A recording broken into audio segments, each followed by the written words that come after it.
Hello there, YouTube. It is your boy B3, back with another kicking comic book review.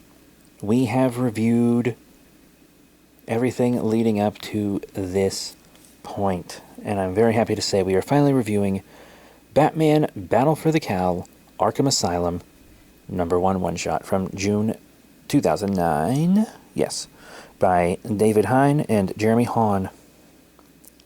Very cool. So, this is kind of the last Battle for the Cowl thing, or last main Battle for the Cowl thing we have to review. We reviewed the Battle for the Cowl trade forever ago, and it is one of my favorite Batman stories of all time. Like, it's up there with Batman Hush for me. You know, it's up there with The Dark Knight Returns. I love it. It's a great book. And we have reviewed all the other companion tie-in one-shots. This is the last one. Yes. And there are many different ones. So right now we're reviewing the Arkham Asylum one. But there is also Commissioner Gordon, which is the last one we did. And we did the Underground before that, the Network before that, and then I think Man-Bat was maybe the first one we did. That should be the order we did them in. But this Arkham Asylum one actually reminded me a lot of Grant Morrison's Batman Arkham Asylum, A Serious House on Serious Earth, which we reviewed relatively recently. With Arkham doing a lot of interior narration, and he cares about the patients, but he himself also seems to be kind of going insane. And this book does hint at him like having blackouts and stuff, which will be very relevant in the Tony S. Daniel Batman stories that are going to be coming up after this.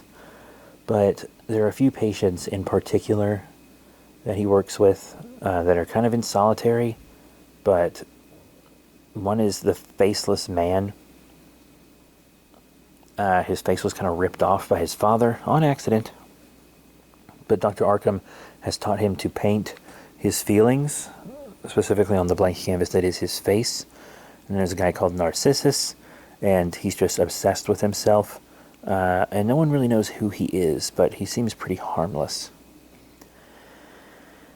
And then there's Myrna, I think is her name, and she's apparently a woman who's just so ugly that it allegedly drives people insane, and it never shows us her face. But Dr. Arkham looks at it, and he's fine. And then those other two inmates I mentioned end up looking at it, and they're fine. Because, you know, Black Mask comes and destroys the asylum, and then he goes back after a blackout to free these inmates that weren't killed, and also they weren't of any use to Black Mask, so he didn't extort them like he is the other inmates. I think he put poison or bombs in there or something, and is going to activate it if they don't do what he says. But yeah, Dr. Arkham rescues these three, and Narcissus and Myrna seem fine. Like, they're pretty harmless. But the Faceless Man definitely wants to do violence upon them. As is implied at the end when he paints a very Jokerish face upon himself. So, that's it. That is the last Battle for the Cowl one-shot. I'm very happy. They're fun little books. I think the Commissioner Gordon one is probably my favorite, though I do really like the Man-Bat one as well. I think I have to say, if you're going to read one and only one, I would recommend the Commissioner Gordon one, because it shows that the GCPD can be competent without Batman helping them. And I think that's important to know.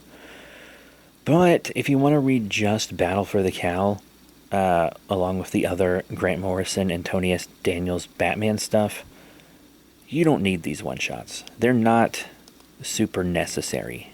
You could never read them while reading Battle for the Cowl and completely understand the event. They're just flavor. I just really love the event, so I definitely wanted to pick them up. I guess I should stop calling it an event. It's more of a mini-series. I guess it's an event within Batman. But what's its own title? You know what? It doesn't matter. I'll call it an event. It did christen our new Batman. After all, But that is it for Battle of the Cowl stuff. Thank you all very much for your support. Remember to rate, comment, and subscribe. Check out all the cool links in the description below. Facebook, Twitter, etc. as in and I'll see you all next time. Bye for now.